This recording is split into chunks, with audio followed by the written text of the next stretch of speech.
Me too. Okay. You want to So come do a we have to little, press little more record? over? Yeah, I can. So this is already going. Hello, friends. All right.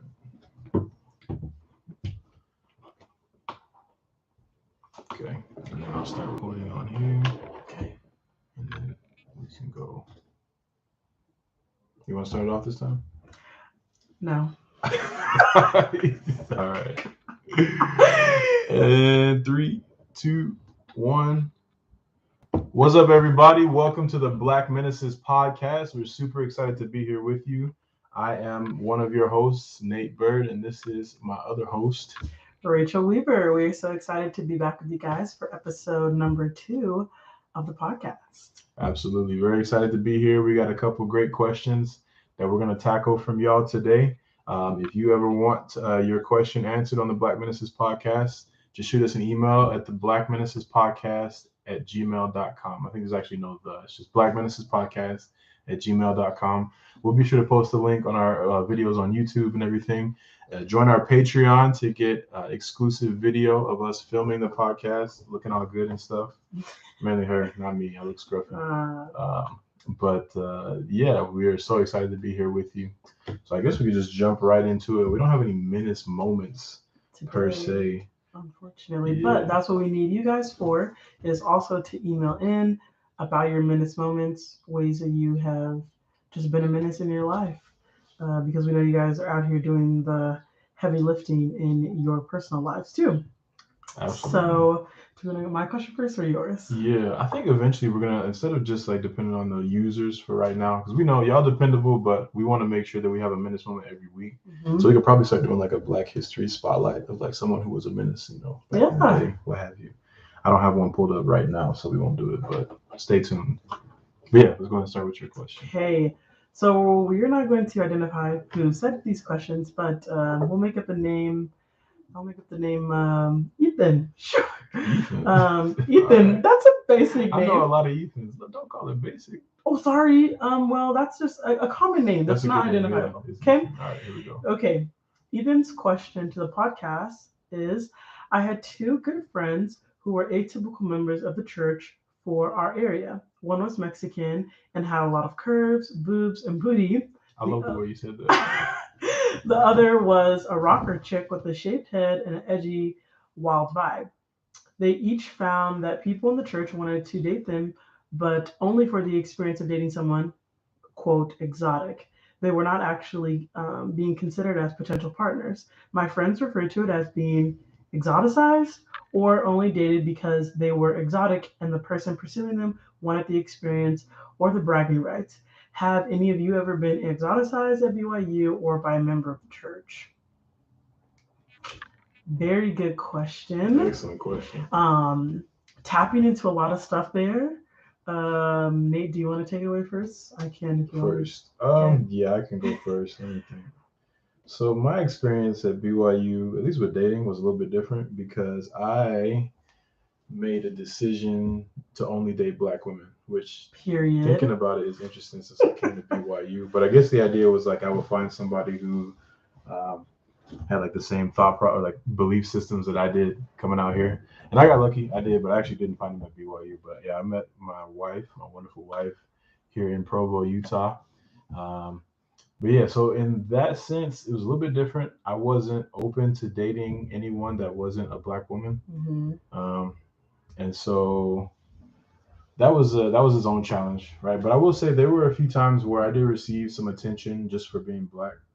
My freshman year, I didn't feel like I fit in very well, and so that kind of, I tried to reinvent myself a little bit, and I almost fell into the sunken place, we'll call it, where I was trying to use my Blackness and my status as a Black man in a predominantly white space to kind of capitalize off of the attention I received.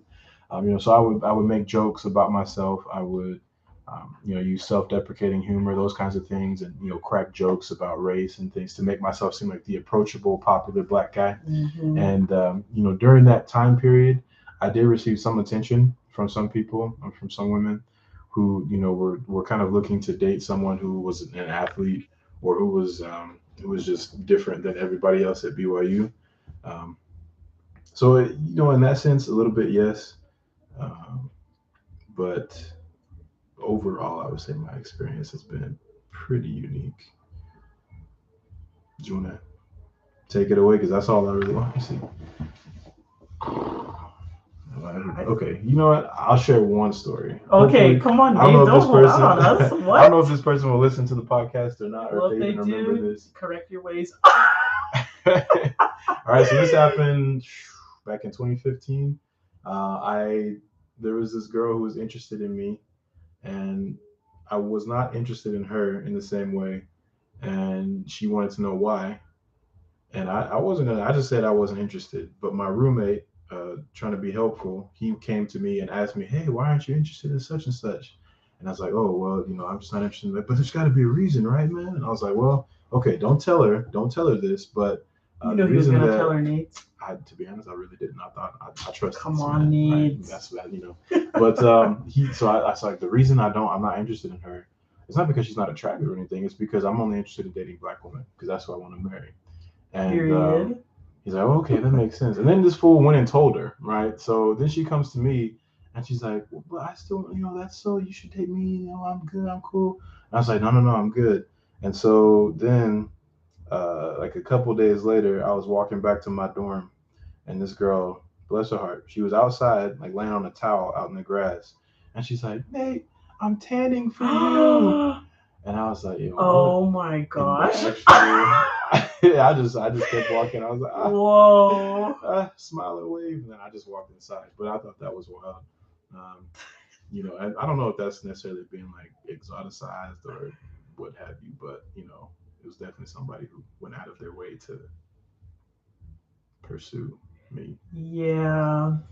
Um, I think the only thing that I'll add is what's interesting about the church and white people in general who just don't interact with people of color is anything that makes you unique is exotic to them, right? Mm-hmm. Like even our hair. This isn't dating per se or particular to, making a relationship happen. It's just existing, right? If you're watching the video here, you see my hair. It's not that unique if you live with black people. Like black women have curly hair. It looks different on every woman and it's beautiful in so many ways.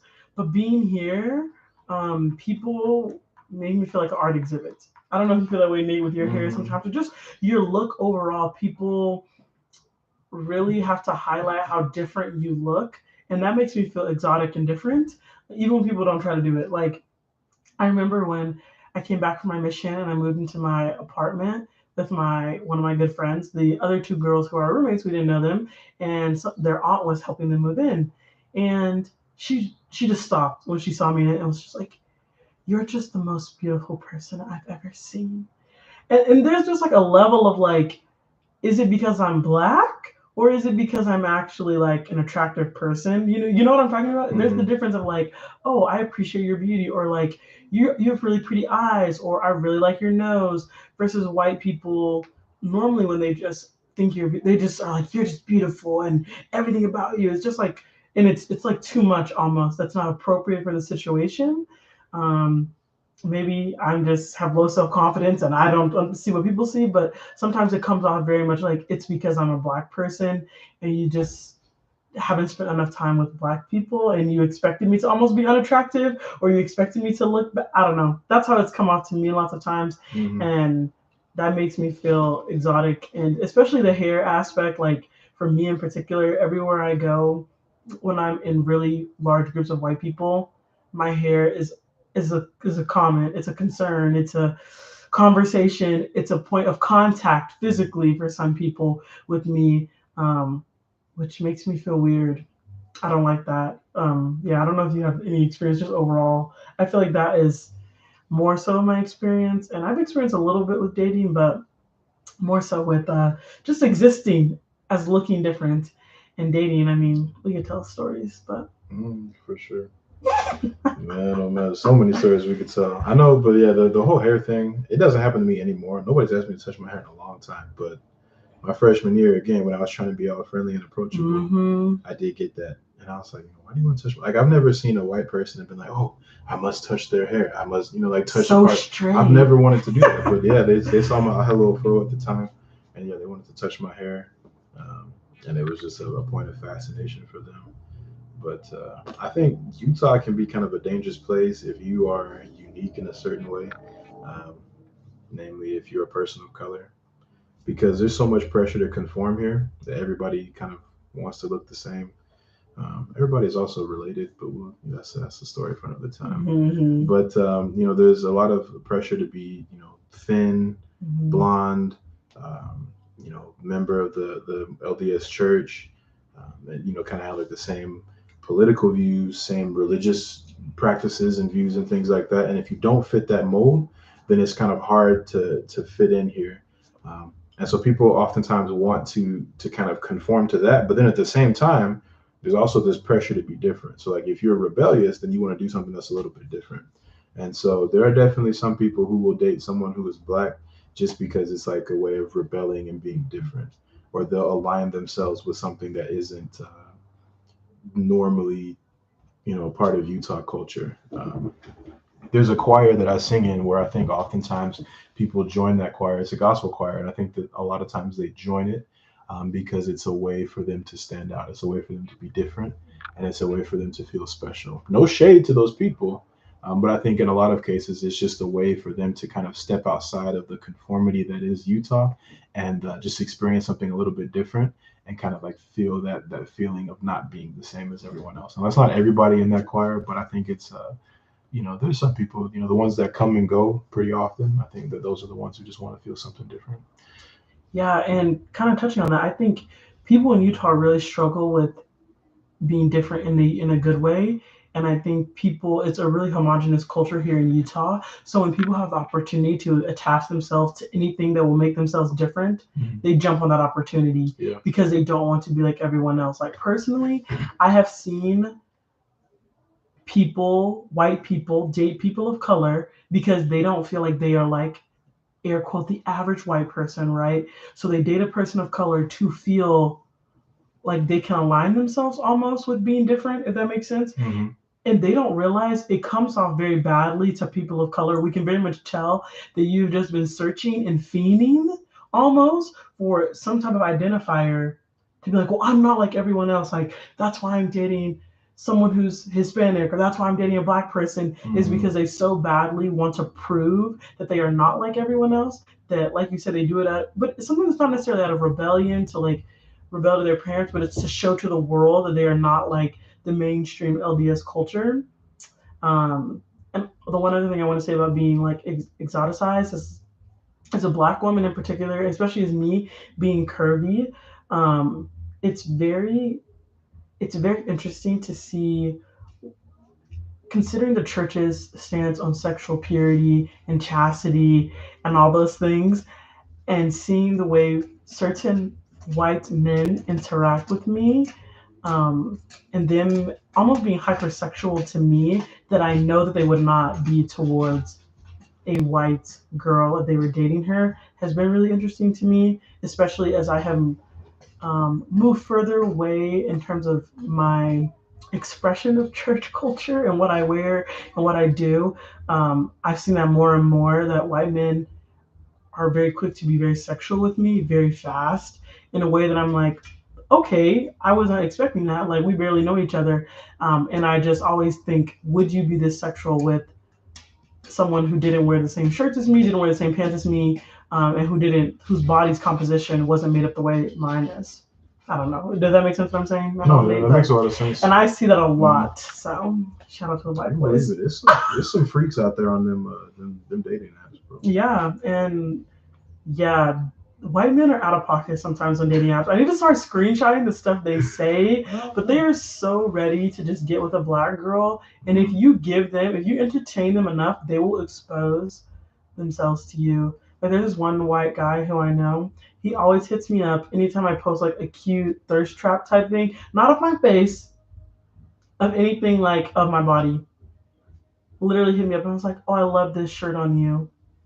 I'm sorry, what? how am I? You're not even gonna check to see how I'm doing. You're not even gonna pretend. You're not even gonna try to buy me a meal or nothing. Like, come on, buy me a meal at least. Homie is down bad. McDonald's, That's crazy. McDonald's, my guy. But no, straight to you already know what I want, and I'm like, that's crazy.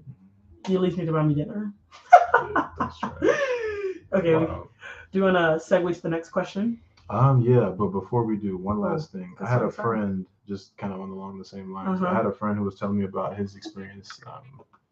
I don't know if they were dating or if it's a situationship or whatever, but his experience dating a black woman. He told me these are his words exactly. He's like, I almost had colored posterity. I was like, What? I told him, I was like, bro, you can't say things like that. And I He said I probably almost had I colored was in. He posterity. said the word colored, and like as a joke. And I guess he was comfortable enough to say that around me. And A I white just man? smiled. I was like, bro, This is a oh white guy? yes, a very very wahite gentleman, man of the Caucasian persuasion Oh, from also, Utah. sorry, one other thing that I want to add about that. I had a friend who he grew up in Utah. He's half black. And I feel like he's very, personality wise, very stereotypical Utah boy because this is where he's raised. His interests are like Utah type things, like to do mountain type thingies.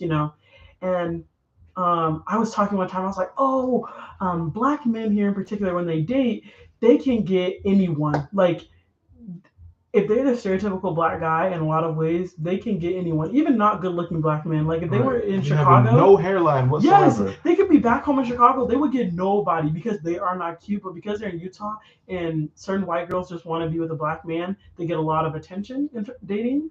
And I was talking about that with him, and he's like, "Wait, Rachel, I feel like nobody likes me. Like nobody is interested in me. Nobody wants me." And he's like, "Am I ugly?" And I was like, "No, you're not ugly."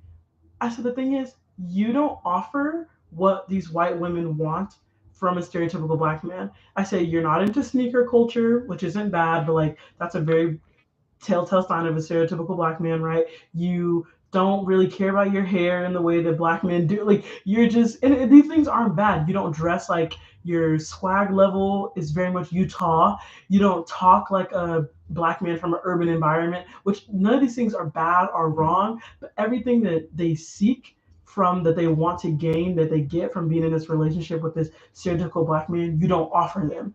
So they're not going to go after you because they'd rather go for a white man who's going to offer that to them than a black man who.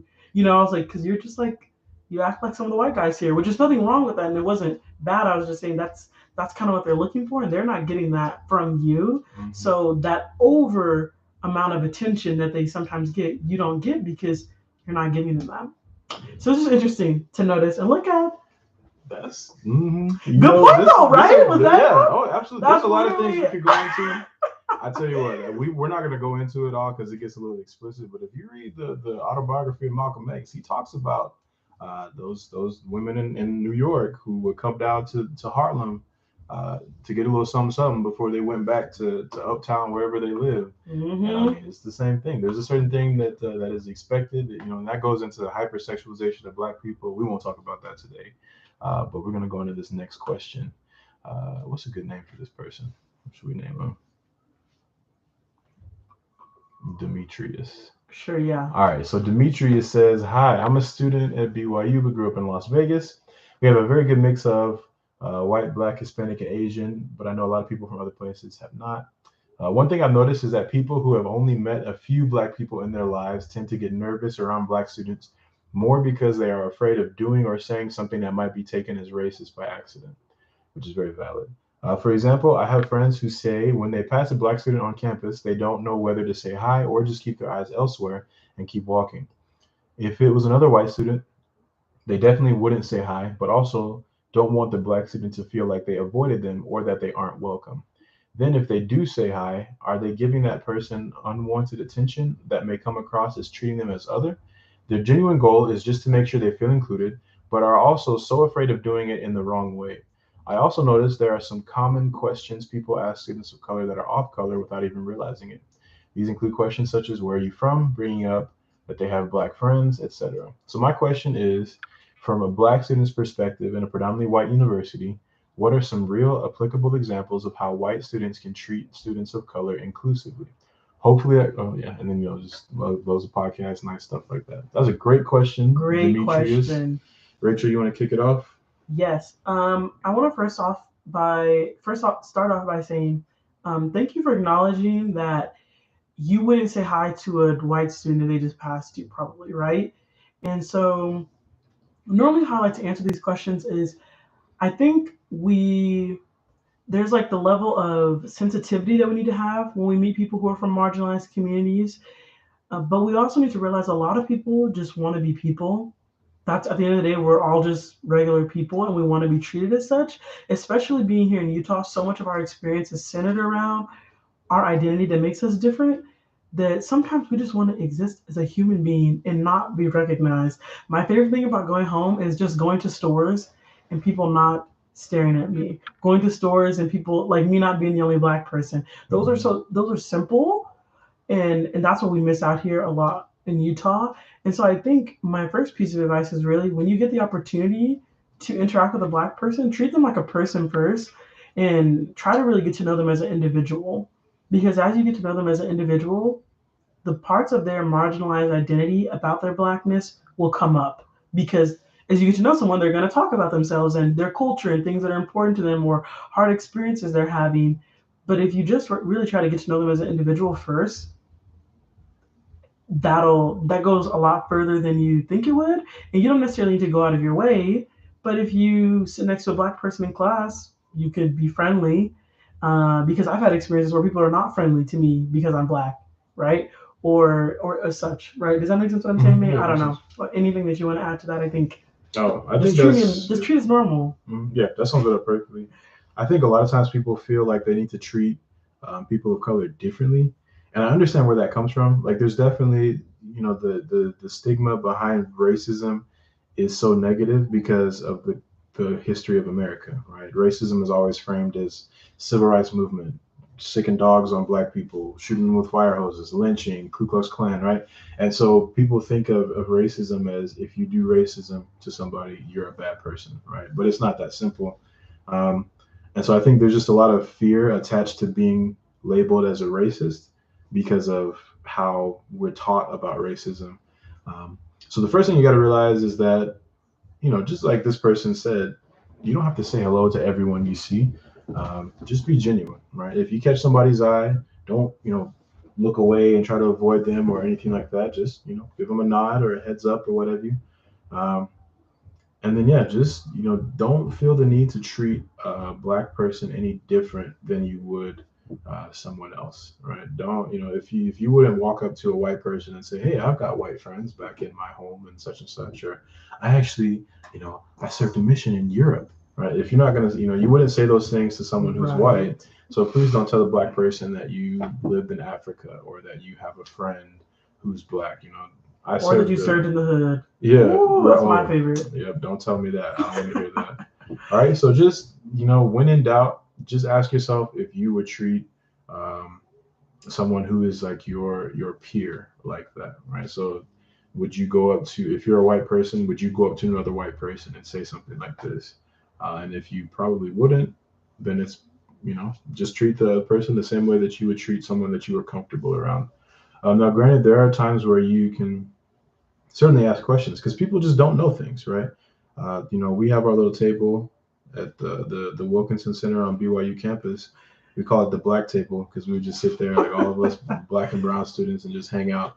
And on occasion, we just have somebody walk up to us and just talk to us, right? And they would ask us, maybe a weird question or something that they genuinely didn't know, and we never have a problem answering questions like that. We'll always, be willing to talk to somebody and just answer a question that they don't know.